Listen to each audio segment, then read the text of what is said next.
Congress party का हमेशा से मानना है कि धर्म व्यक्तिगत आस्था का विषय है, धर्म का राजनीतिकरण नहीं होना चाहिए। कांग्रेस और भारतीय जनता पार्टी की राम भक्ति में बेसिक अंतर यही है। हम अपने आध्यात्मिक शांति के लिए, अपने आध्यात्मिक उन्नति के लिए हमारा भगवान राम से वर्षों से नाता रहा है। भारतीय जनता पार्टी ने भगवान राम से नाता सिर्फ अपने राजनीतिक उत्थान के लिए बनाया है। आज वो मंदिर की बात भी कर रहे हैं या उद्घाटन की बात कर रहे हैं। अपूर्ण मंदिर के उद्घाटन की बात क्यों हो रही है? इसलिए हो रही है कि लोकसभा के पहले उसका राजनीतिक लाभ किया लिया जाए। भगवान राम का मंदिर बन रहा है, कोर्ट के आदेश से बन रहा है, मंदिर भक्तों के पैसों से भव्य मंदिर बन रहा है। तो भारतीय जनता पार्टी कौन होती है इसका राजनीतिक लाभ लेने वाली? भारतीय जनता पार्टी ने अपूर्ण मंदिर के उद्घाटन का निर्णय क्यों लिया? मंदिर का उद्घाटन का निर्णय तो भगवान राम के इंतजार किया जाना था। राम नवमी के दिन मंदिर का उद्घाटन किया जाना था, जब भगवान राम के जन्म का सुखद संयोग बनता है। ये अभी सिर्फ राजनीतिक उद्देश्य के लिए उन्होंने मंदिर का उद्घाटन किया है। अब दूसरे दलों के ऊपर दोषारोपण कर रहे हैं। ये छत्तीसगढ़ में राज्य भारतीय जनता पार्टी लगभग मृतप्राय हो चुकी है। सरकार बनने के बाद भी जो छत्तीसगढ़ की सरकार है वो ऐसा लगता है कि वह केंद्र शासित सरकार है। छत्तीसगढ़ केंद्र शासित राज्य हो चुका है।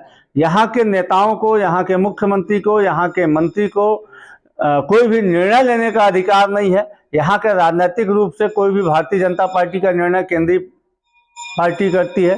तो भारतीय जनता पार्टी के छत्तीसगढ़ के नेता अस्तित्व विहीन हो चुके हैं। छोटे छोटे निर्णय भी, यहाँ तक कि आज एक अखबार में दिया है कि केंद्रीय गृह मंत्री आएंगे, उनके साथ बैठक होगी, उसके बाद एसपी का तबादला होगा। पूरे देश के इतिहास में ऐसा पहली बार हो रहा है कि राज्य में पुलिस अधिकारियों के तबादले का भी निर्णय पीएमओ और केंद्रीय गृह मंत्री के ऊपर भारतीय जनता पार्टी के पास में एक भी पैसे का प्रमाणिक भ्रष्टाचार के कोई तथ्य नहीं है। ये सरकार में हम तो चुनौती देते हैं, कहीं भ्रष्टाचार हुआ तो आप जांच करिए, कार्रवाई करिए।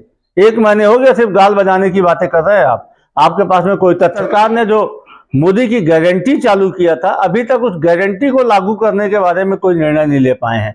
सबसे बड़ी चीज है धान खरीदी ऑन गोइंग प्रोसीजर है। 3100 रुपए में एक मुश्त भुगतान के बारे में कोई निर्णय नहीं है। महतारी बंधन के बारे में कोई निर्णय नहीं है। गैस सिलेंडर के बारे में कोई निर्णय नहीं हुआ है। ये सरकार भगवान राम लला के दर्शन की बात करते हैं, 1 साल में 20,000 लोगों को दर्शन करवाएंगे। 5 साल की सरकार में मात्र 1 लाख लोगों को दर्शन करवा पाएंगे। छत्तीसगढ़ की आबादी तो 3 करोड़ है, तो पूरी 3 करोड़ को भगवान राम लला के दर्शन कराने में तो 1500 साल लगेंगे। तो एक भी इनकी ऐसी योजना नहीं है जिसके बारे में ये पूरी तरीके से धरातल में उसको उतार सके। सांगठनिक रूप से वो बैठक करें, रणनीति बनाए, लेकिन जहां तक लोकसभा के मुद्दों की बात आएगी तो जनता मोदी जी के 10 साल के कामों का हिसाब मांगेगी। 100 दिन में महंगाई कम करने के वादे में इन्होंने जनता को ठेंगा दिखाया, महंगाई बेतहाशा बढ़ी हुई है। हर साल 2 करोड़ युवाओं को रोजगार देने के मामले में इन्होंने लोगों से ठगा। 20 करोड़ युवाओं को रोजगार मिलना था, आज बेरोजगारी दर 72 के बाद सबसे ऊंचे पायदान पे है। किसानों की आय दुगुनी करने की बात किए थे, खेती की लागत बढ़ गई, किसानों की आय दुगुनी नहीं हुई।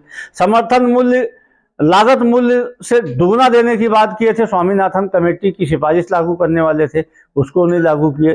तो अभी तो बहुत अच्छे दिन आएंगे। 35 रुपये में डीजल पेट्रोल, 35 रुपये टैक्स ले रहे हैं। तो इतने सारे इनके वादा खिलाफी है कि उसका हिसाब देते देते थक जाएंगे। अंततः जनता 2024 के लोकसभा चुनाव में मोदी जी को घर बैठाएगी। श्री राहुल गांधी जी मणिपुर से भारत जोड़ो न्याय यात्रा की शुरुआत किए हैं। यह यात्रा 6200 किलोमीटर तक चल के मुंबई में जाके समाप्त होगी।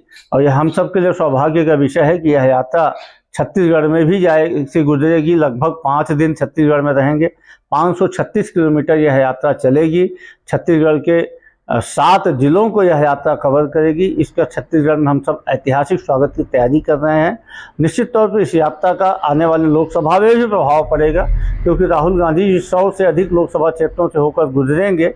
इसका फायदा यह होगा कि राहुल गांधी जी जो जनता की आवाज़ है, देश के जो पीड़ित, शोषित, दबे कुचले हुए लोगों की आवाज़ को उठाएंगे, लोगों से सीधे संवाद करेंगे। और लोगों को इस राहुल गांधी जी की यात्रा से बड़ा भरोसा है, बड़ा विश्वास है। लोगों को ऐसा लगता है कि उनको जो उनके जख्म है उसमें राहुल गांधी जी मलहम लगाने के लिए यात्रा निकाल रहे हैं। अमर उजाला अब आपके टीवी पर भी। अपने स्मार्ट टीवी पर यूट्यूब पर सर्च करें अमर उजाला, चैनल सब्सक्राइब करें और देखें ताज़ा खबरें, वो भी HD क्वालिटी में। और हाँ, बेल आइकन दबाना ना भूलें।